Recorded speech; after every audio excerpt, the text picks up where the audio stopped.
Nesse vídeo nós vamos estudar a base do cálculo, que é o limite.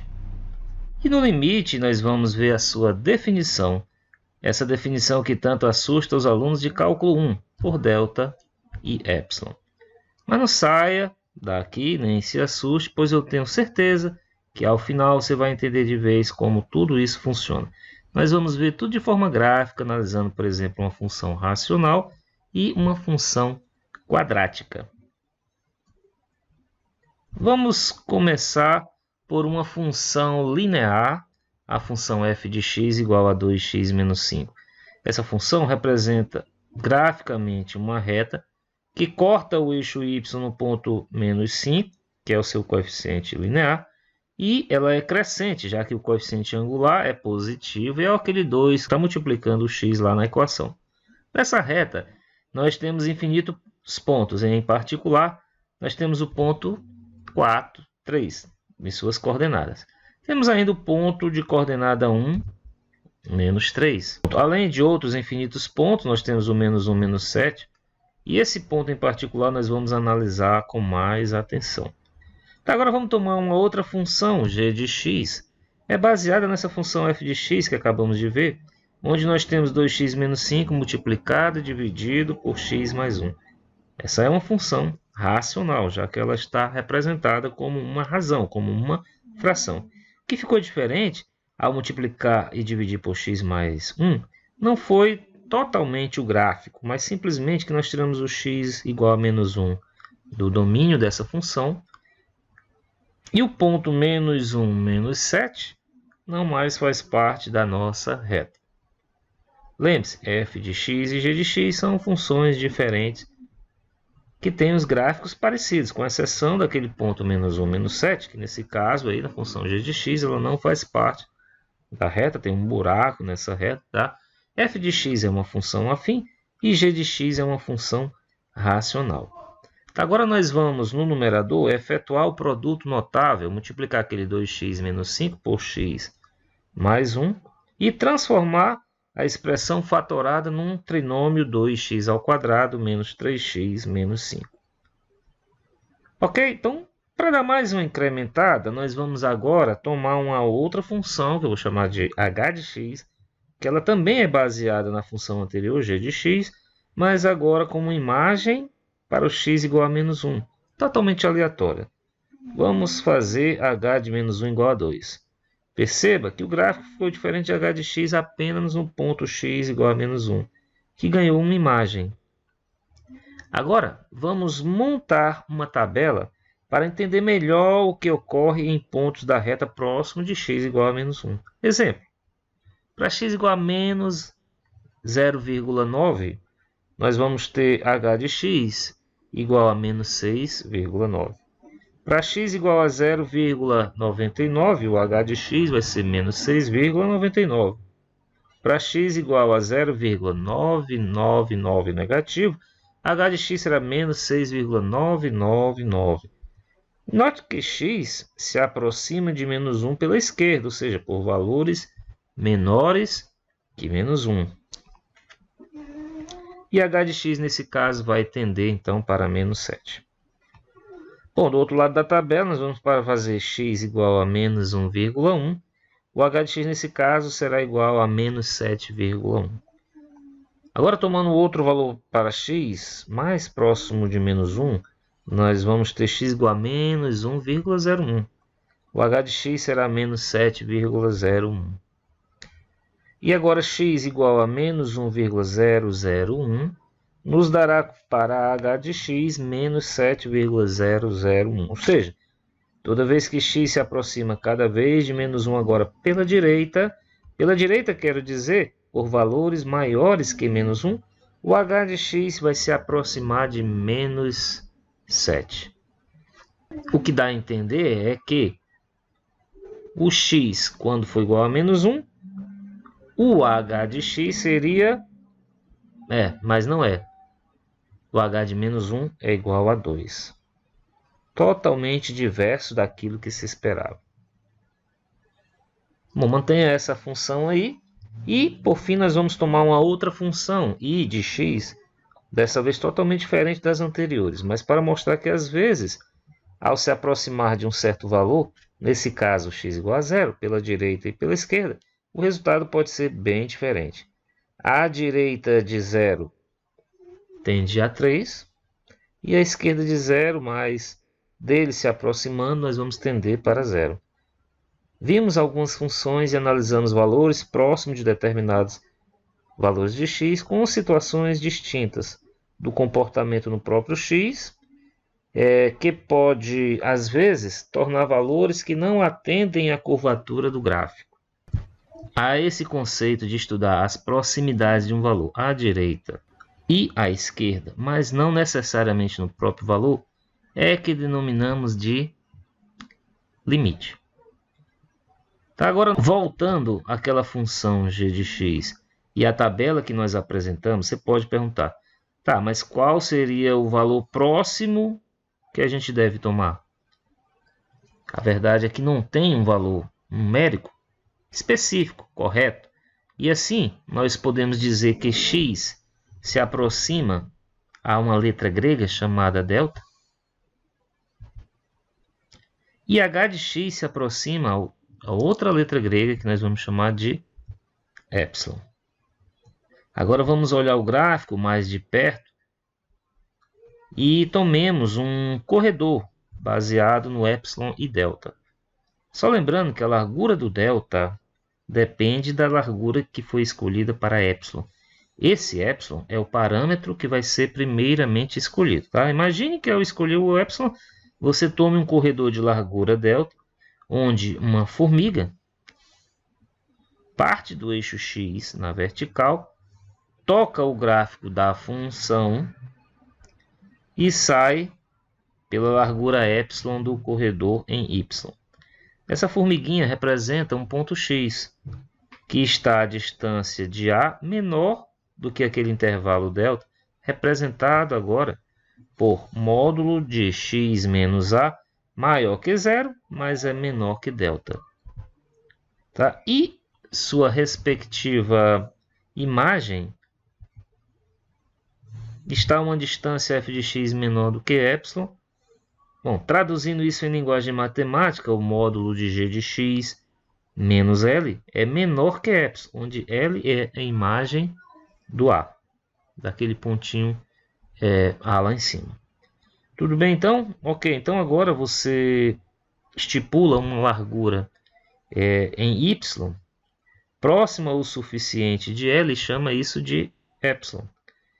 E uma largura em X próximo a A, que será calculada chamando ela então de delta, de tal modo que para todo epsilon maior que zero existe um delta maior que zero, tal que se a distância entre x e a é uma distância maior que zero, é positiva portanto, mas for menor que delta, então a distância de g de x a L, que a gente interpreta como módulo de g de x menos L, é menor do que epsilon. Bom, isso é o mesmo que dizer que o limite da função g de x quando x tende a a é igual a L. Tá? Então, vou repetir. O limite da função g de x quando x tende a a é igual a L. E esse limite, ele é provado dado essas expressões aí em epsilon e delta. Você entendeu? Bom, vamos dar um zoom no ponto A, entre A mais delta e A menos delta, e vemos que o ponto X ele está próximo de A. Bom, vamos aumentar um pouco mais o zoom e podemos chegar ainda mais próximo de A. Aumentando novamente esse zoom, nós podemos chegar cada vez mais próximo de A o suficiente, mas não estarmos em cima do próprio ponto A. Então, a definição de limite seja f uma função definida para todo número em algum intervalo, contendo A, exceto possivelmente no próprio A. O limite de f de x quando x tende a A será L, ou seja, o limite de f de x quando x tende a A igual a L, denotado desse modo, se ocorrer que, dado um epsilon maior que zero, existe um delta maior que zero, tal que, se a distância entre x e A positiva menor que delta, faz com que a distância entre f de x e L é menor do que ε. Aí você pensa que estamos preparados para provar que aquela função que nós mostramos lá atrás, limite da função 2x² menos 3x menos 5, dividido por x mais 1. Quando x tende a 1, isso vai ser igual a menos 7. Primeiro, nós vemos que x está definido em todo o intervalo contendo o valor menos 1, exceto nele, pois o domínio da função vai ser os reais menos o ponto menos 1. Por que o menos 1? Porque o menos 1, substituindo x, ele vai zerar aquele denominador. E, claro, em uma fração, o denominador tem que ser diferente de zero, logo o x tem que ser diferente de menos 1, então menos 1 não faz parte do domínio da nossa função. Tá? Então, dado um ε maior que zero, vai existir um delta maior que zero, tal que, se a distância entre qualquer ponto e o menos 1, representado matematicamente por, se o módulo de x menos o menos 1 for maior que zero, ou seja, é positivo, mas é menor que delta, então o L, que é a nossa função 2x² menos 3x menos 5, dividido por x mais 1 menos o menos 7, vai ser então, o módulo disso daí será menor que ε. Então vamos dar um destaque a essa expressão verde aí e vamos desenvolver essa leitura do limite. X menos 1 em módulo aí será módulo de x mais 1. E vamos fatorar o 2x² menos 3x menos 5 como 2x menos 5 vezes x mais 1. Como x é diferente de 1, nós podemos dividir x mais 1 por x mais 1, o que tem como resultado 1. E aí dentro daquele segundo módulo, o que restará será 2x menos 5 mais 7. E aí o resultado é 2x mais 2, que nós podemos colocar o 2 em evidência e tirar então ele do módulo, dividindo essa desigualdade por 2, nós vamos ter que x mais 1 em módulo é menor do que ε sobre 2. Desse modo, se fizermos então o delta, olhe que do lado esquerdo nós temos que o módulo de x mais 1 é menor que delta. Do lado direito, nós temos que o módulo de x mais 1 é menor do que ε sobre 2. Então, nesse caso, se nós fizermos o delta como ε sobre 2, nós podemos garantir que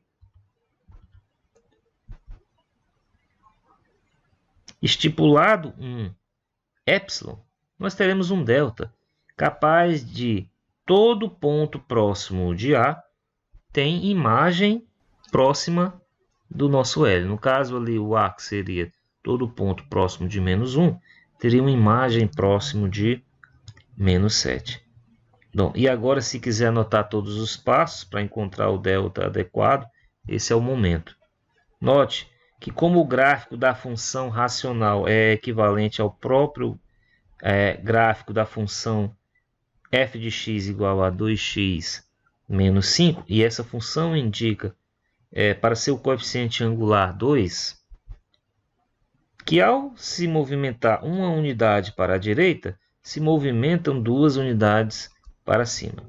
Daí o ε é igual a esse 2 vezes delta, ou delta é ε dividido por 2, o valor adequado nesse caso.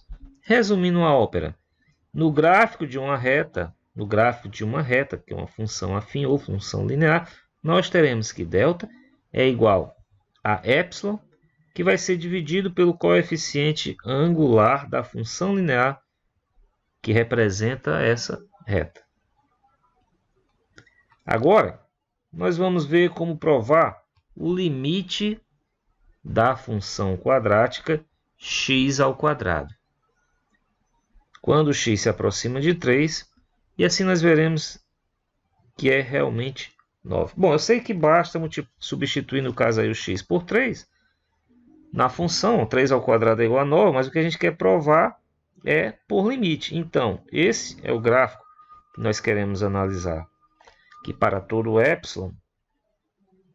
maior que zero, existe um delta maior que zero, tal que se o x menos 3 em módulo for maior que zero e menor que delta, então x ao quadrado menos 9 em módulo é menor que epsilon. Ou seja, se houver um estipulado epsilon e um correspondente delta, a distância de um determinado x para o ponto 3 sendo menor que esse delta, fará com que a respectiva imagem e sua distância até o ponto 9 deverá ser menor que epsilon.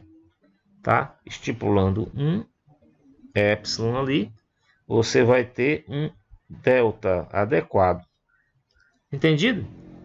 Bom, então volta ali para aquela expressão verde e nós vamos fatorar o x ao quadrado menos 9.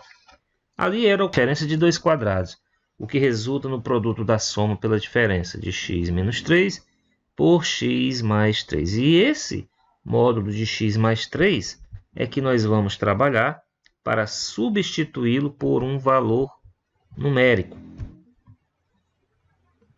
que possa nos atender, né?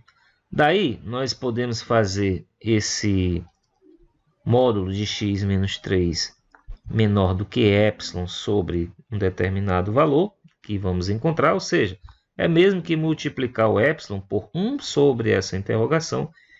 E aí, nesse caso, seria um valor para delta mais adequado para nós. Para isso, nós temos que fazer uma determinada restrição para esse delta que nos atenda a um valor numérico para esse módulo de x mais 3.